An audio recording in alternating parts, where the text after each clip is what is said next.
자, 방송에서 딱 한 문장이었어요. 저희 집안이 4대째 의사 집안이에요. 증조할아버지가 고종황제 진료를 하셨어요. 집안 자랑이었죠. 그런데 이 말을 하는 순간 하영씨는 자기도 모르게 굉장히 위험한 이름을 하나 꺼냅니다. 왜냐면요, 고종황제를 마지막으로 진료한 조선인 의사는요, 100년 동안 고종을 독살한 사람 아니냐라는 소문에 시달려온 인물이었거든요. 그리고 열흘 뒤 삼성전자 광고가 내려갑니다. KBS 다시 보기가 멈춥니다. 촬영장에서 배우가 울음을 터뜨려 촬영이 중단됩니다. 전국의 족보 사이트 서버가 터집니다. 오늘 이야기 끝까지 들으시면 마지막에 12월부터 시작되는 진짜 이야기가 나옵니다. 자, 그럼 끝까지 한번 가보실까요?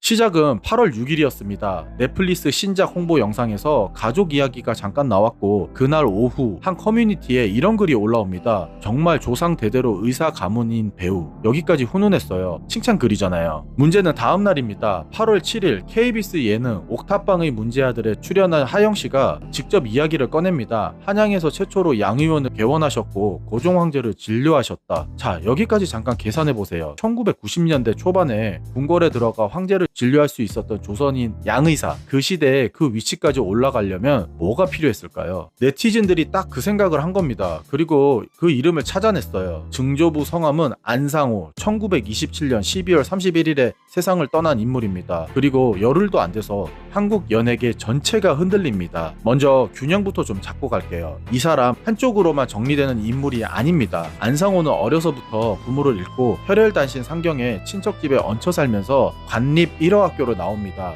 흑수저였어요. 그리고 1898년 일본 도쿄 자해의원 의학교에 입학하고 1902년에 졸업하면서 한국인 최초로 일본 정부가 인정하는 의사 자격을 취득합니다. 자, 한국인 최초, 이거는 부정할 수 없는 사실입니다. 귀국해서 종로에 개인 진료소를 엽니다. 환자가 너무 몰려서 번호표를 줘가며 진찰을 해야 할 정도로 붐볐다는 기록이 남아 있습니다. 지석영이 세운 의학교에서 서양의학을 가르치기도 했습니다. 여기서 하나 더, 당시 일본인들이 주도하던 경성의사회에 맞서서 한국 의사들로 구성된 한성의사회가 만들어지는데 안상호가 그 회장을 맡습니다. 그리고 의친왕, 이 부분이 중요해요. 1903년 일본에 머물던 의친왕이 왕진을 요청하면서 두 사람의 인연이 시작됩니다. 의친왕은 나중에 몸이 안 좋을 때 종로에 있던 안상호의 개인 진찰소를 직접 찾아가 진료를 받았어요. 황족이 민간 개인 병원에 제발로 들어간 겁니다. 대단히 예외적인 일이었어요. 심지어 의친왕과 그 처남은 안상호가 자선병원을 세울 때마다 막대한 비용을 대주고 소외된 사람들을 위한 노동 야학회 운영 자금까지 지원합니다. 그러니까 하영씨 부친이 두 분은 항일 의지가 강했던 의친왕을 보필한 분이라고 해명한 건 지어낸 이야기가 아닙니다. 실제로 있었던 관계라고 합니다. 자, 여기까지가 이 사람의 밝은 면입니다. 문제는요, 이 밝은 면과 완전히 다른 기록들이 같은 시기에 나란히 존재한다는 거예요. 민족문제연구소가 8월 14일에 낸 공식 입장 기준으로 정리해보겠습니다. 연구소는 4가지를 지적했습니다. 이토히로부미 추도, 식민통치 및 수탈기구 참여, 내선 융화 및 친일단체 활동, 그리고 동아주의의 내면화. 첫 번째입니다. 1909년입니다. 이 해가 무슨 해죠? 안중근 의사가 하얼빈에서 이토히로부미를 저격한 해입니다. 그해 경성에서는 일제가 이토히로부미 추도대회를 엽니다. 그리고 그 추도 준비위원 명단에 안상호라는 이름이 올라가 있습니다. 같은 해 한 사람은 총을 들었고 한 사람은 추도사 준비를 도왔다는 이야기입니다. 두 번째, 1916년 대정 친목회 평의원입니다. 단체 이름부터 보세요. 대정, 일본 천황의 연호인 다이쇼를 그대로 단체 이름에 박아 넣은 겁니다. 목적은 내선 융화, 일본인과 조선인이 융화해서 하나의 나라를 만들자는 거예요. 1916년 11월에 설립됐고요. 회장은 동양 척식 주식회사 부총재였던 민영기, 회원 명단에는 이완용, 조중응, 송병준, 이윤용, 우리가 교과서에서 배운 그 이름들 다 들어있습니다. 대표적인 친일파들이죠. 세 번째, 총독부 자문기관인 경성부 협의원, 그리고 항일운동 방해를 목적으로 하는 동민회 활동. 네 번째가 개인적으로 가장 무겁습니다. 1918년 12월 10일 조선총독부 기관지 매일신보에 기사 하나가 실립니다. 제목은 이랬어요. 완전히 내지화된 의사 안상호 씨의 가정. 내지화, 완전히 일본인이 됐다는 뜻이라고 합니다. 있습니다. 총독부 기간지가 조선인 의사의 가정을 모범 사례로 대문짝만하게 소개한 거예요. 그 인터뷰에서 안상호는 이렇게 말합니다. 나는 일본인과 같다. 옷도 일본 옷을 입고 아내도 일본 여자다. 집안의 규율이나 음식 생활을 다 일본식으로 하고 있다. 우리는 조선 사람과 달리 두루마기 한 벌도 없다. 강제 병합의 홍보 모델 역할을 했다는 평가가 나오는 게 이 대목입니다. 그리고 한 달 뒤 고종이 승하합니다. 여기서 소름 돋는 타이밍이 나옵니다. 이 기사가 나가고 정확히 한 달 뒤인 1919년 1월 22일 고종 황제가 덕수궁 함령전에서 뇌출혈로 쓰러집니다. 그때 이왕직 촉탁으로서 진료에 참여한 사람이 누구였을까요? 안상호였습니다. 일본인 의사 모리야스 렌키치와 함께 진료했지만 끝내 고종을 살리지는 못했어요. 그리고 그 직후 소문이 퍼집니다. 일본인이 사주를 받아 안상호가 독약을 썼다. 생각해보세요. 불과 한 달 전에 총독부 기간지에 나는 일본인과 같다라고 대놓고 말한 사람이 고종의 임종을 지킨 의사였던 겁니다. 대중이 어떤 논으로 받겠습니까? 독살의 실행자로 즉시 지목될 완벽한 조건이 갖춰져 있던 거죠. 자, 다만 이건 분명히 말씀을 드릴게요. 고종 독살설은 현재 학계에서 신빙성이 낮다고 보는 견해가 우세합니다. 당시 정황과 맞지 않는 부분이 많다고 합니다. 안상호가 독살범이라는 건 사실이 아니라 소문이라고 합니다. 그런데 여기서 진짜 아이러니한 게 뭐냐면요. 하영 씨가 자랑스럽게 꺼내 고종 황제를 진료하신 증조 할아버지라는 그 문장이 사실은 100년 묵은 독살설의 입구였다는 거예요. 자랑할 이력이 아니라 조용히 덮어둘 이력에 가까웠다는 겁니다. 자, 정확히 짚고 가자면 안상호는 순종의 전이었습니다. 고종과 접점은 사실상 그 임종 진료였습니다. 이것도 대중에게 알려진 고종의 어이라는 이미지와는 좀 다릅니다. 이 사건이 왜 여기까지 커졌는지 저는 이 부분이 핵심이라고 봅니다. 첫 번째 단계, 논란 초기 소속사가 첫 입장을 냅니다. 증조부가 안상호는 맞지만 친일 행적은 사실 무근이다. 며칠 뒤 1916년 대정 친목회 평의원 명단에서 이름이 그대로 확인됩니다. 소속사는 결국 초기 대응이 성급했다고 사과해요. 자, 이 순간 사건의 성격이 바뀝니다. 몰랐던 잘못에서 덮으려던 잘못으로요. 자, 두 번째, 8월 11일 하영씨 부친이 직접 인터뷰에 나섭니다. 아까 말씀드린 의친왕 이야기죠.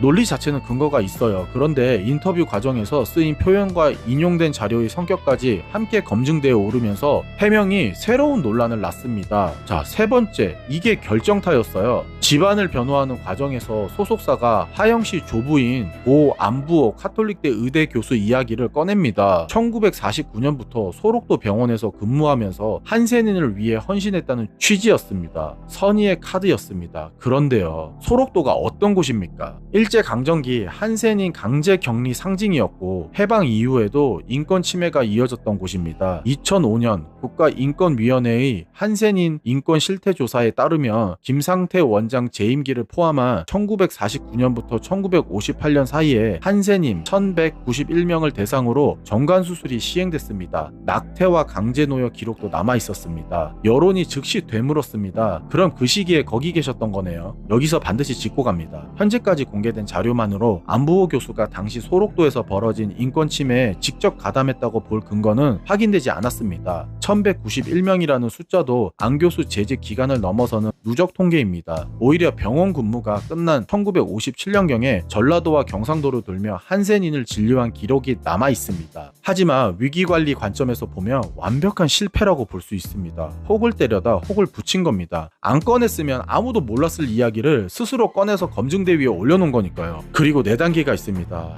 야, 이거 하영씨 입장에선 진짜 뼈아플 수 있습니다. 하영씨는 8월 10일 자필 사과문을 국내 SNS에 올렸고 중국 SNS인 샤오 홍슈에도 함께 올립니다. 그런데 8월 14일 오후 샤오 홍슈에 올렸던 사과문이 돌연 삭제됩니다. 중국 네티즌 반응은 이미 싸늘해진 상황이었습니다. 그런데 사과문까지 지워지니까 애초에 올리지나 말지 굳이 일을 만들었다는 반응이 나왔죠. 옹호 논리 중에 가장 강력했던 게 하나 있습니다. 안상호는 친일 인명사전에 없다. 그러니까 친일파가 아니다. 실제로 사전에 없는 건 맞습니다. 대한민국 정부 발표 친일 반민족 행위자 명단에도 친일파 708인 명단에도 이름이 없어요. 그래서 초기엔 이 논리가 꽤 먹혔습니다. 그런데 8월 14일 사전을 만든 민족문제연구소가 직접 입장문을 냅니다. 요지는 이거였어요. 2009년 사전 발간 당시 연구소가 축적하고 있던 자료로는 안상호의 친일 행적이 선정 기준에 미달했다. 그래서 편찬위 결정으로 수록을 보류한 것이다.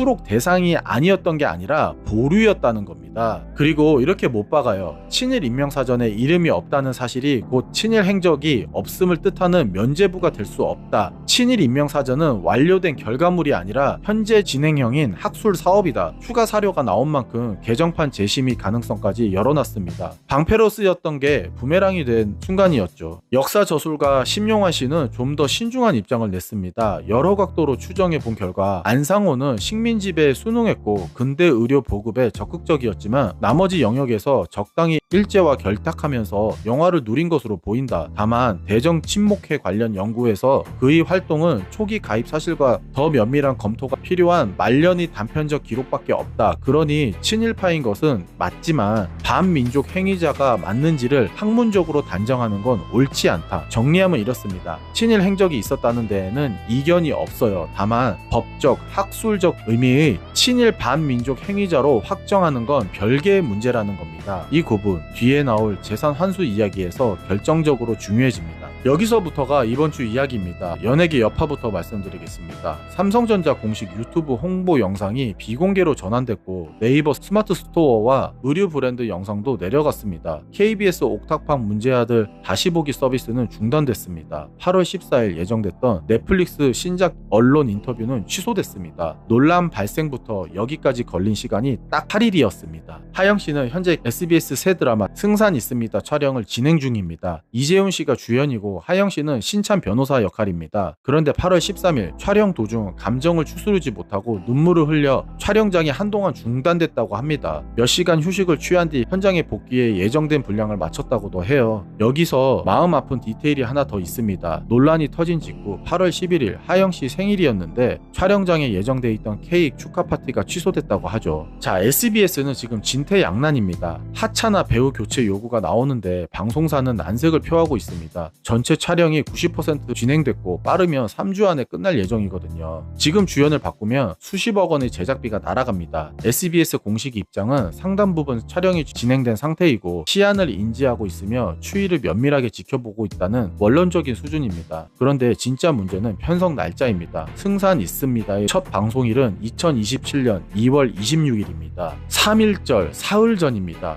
친일 논란이 정리되지 않은 상태로 3.1절 주간에 방송을 내보내는 그림이 되는 거죠. 심지어 이 작품 일본 드라마 원작 리메이크입니다. 이 정도면 우연히 겹쳐도 너무 겹쳤어요. 자, 아까 말씀드린 마지막 이야기입니다. 이번 논란이 개인을 넘어 제도로 번지고 있습니다. 지난 6월 2일에 제정 공표된 법이 하나 있습니다. 친일 반민족 행위자 재산의 국가 귀속 등에 관한 특별법. 이 법이 오는 12월 3일부터 시행됩니다. 그리고 2010년에 활동을 마쳤던 친일 반민족 행위자 재산조사위원회가 16년 만에 다시 출범합니다. 법무부는 이미 6월에 설립준비단을 발족했습니다. 이번에 뭐가 달라지냐면요. 기존의 친일 재산 자체만 회수 대상이었는데 새 법은 이미 팔아치운 재산의 처분 대가까지 환수할 수 있게 했습니다. 팔아도 소용이 없다는 거예요. 대상 기간이 러일전쟁 개전일인 1904년 2월 8일부터 1945년 8월 15일까지입니다. 숨은 친일 재산을 찾아내기 위한 신고 포상금 제도까지 도입이 됩니다. 환수된 재산은 독립유공자와 유족 지원에 우선 사용이 됩니다. 그럼 하영씨 집안도 대상이 될까요? 여기서 냉정하게 하나 짚어보겠습니다. 조건이 3개가 걸려 있어요. 첫째, 안상호가 법률상 친일 반민족 행위자로 인정이 돼야 합니다. 아까 심용환 씨가 지적한 그 지점이죠. 친일 행적이 있는 것과 법이 정한 반민족 행위자로 확정되는 건 다른 문제입니다. 둘째, 일제강점기에 친일이 대가로 취득한 특정 재산이 확인돼야 합니다. 셋째, 그 재산이 후손에게 이어진 경로가 입증돼야 합니다. 그리고 이건 명확히 해야 합니다. 하영 씨가 배우로 벌어들인 출연료나 광고 수입, 본인이 취득한 부동산은 환수 대상이 아닙니다. 이 제도는 후손을 처벌하는 게 아니라 특정 재산을 환수하는 제도입니다. 헌법도 친족의 행위를 이유로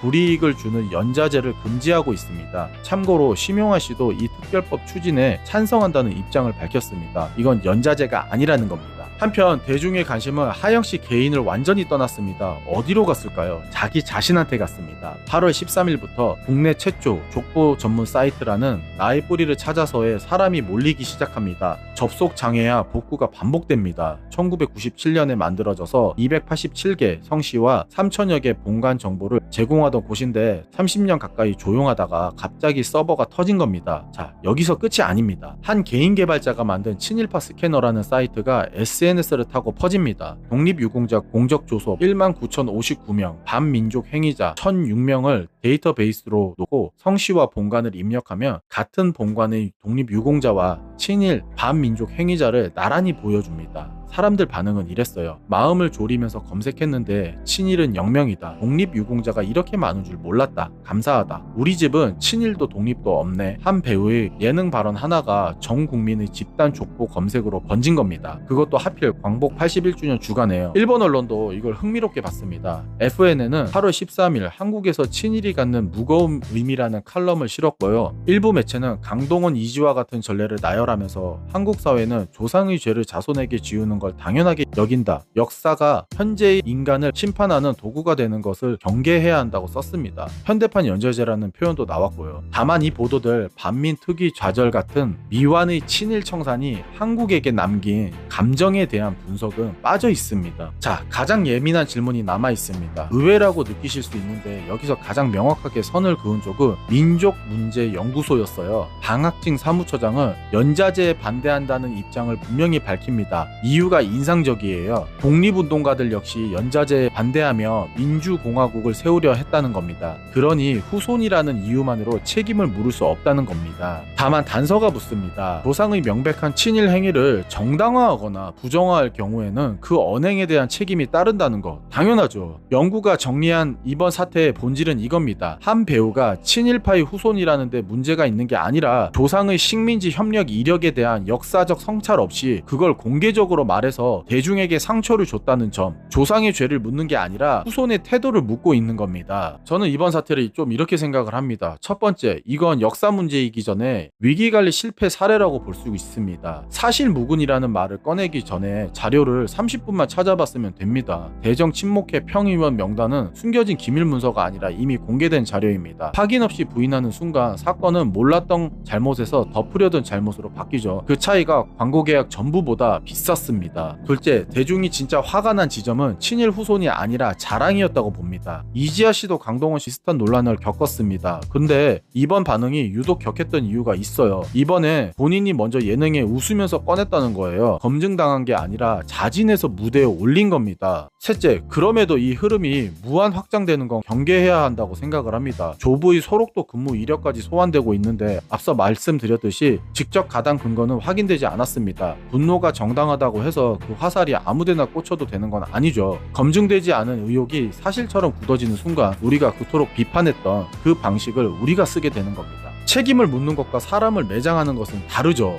자, 그리고 마지막으로 하나 더. 저는 이번 사건에 제일 중요한 건 하영씨가 아니라 12월 3일이라고 봅니다. 16년 만에 재출범하는 친일재산조사위원회. 한 배우가 예능에서 실언을 했고 그 소동이 지나가면 사람들은 잊을 겁니다. 하지만 광복 81년이 지난 지금까지도 청산되지 않은 친일재산이 남아있고 그걸 다시 조사하겠다는 국가기구가 곧 문을 연다는 사실이 남아있습니다. 소동은 끝나도 제도는 남습니다. 저는 그쪽이 훨씬 중요한 뉴스라고 생각을 합니다. 자, 마지막으로 하나 더 말씀드리자면요. 이번 사태에서 제일 아이러니한 게 뭐냐면 하영씨가 그 방송에서 집안 자랑을 하지 않았다면 안상호라는 이름은 앞으로도 아무도 몰랐을 거라는 겁니다. 100년 동안 아무도 안 꺼낸 이름이었으니까요. 역사는 그렇게 조용히 묻혀있다가 가장 예상하지 못한 순간에 튀어나옵니다. 예능 프로그램 자막 한 줄이 그 예로 볼 수가 있죠. 자, 여러분들은 어떻게 보셨나요? 후손에게 책임을 물을 수 있다고 보시는지 아니면 이건 명백한 연재자라고 보시는지, 그리고 12월에 출범하는 친일재산조사위원회 어디까지 가야 한다고 생각을 하세요? 댓글로 의견 남겨주시면 다음 영상에 여러분의 의견 정리해서 한번 다뤄보도록 하겠습니다. 자, 구독과 좋아요, 알림 설정은 영상을 만드는데 큰 힘이 됩니다. 자, 오늘 좀 길었는데요. 자, 많은 생각을 하게 되네요. 끝까지 시청해주셔서 감사합니다.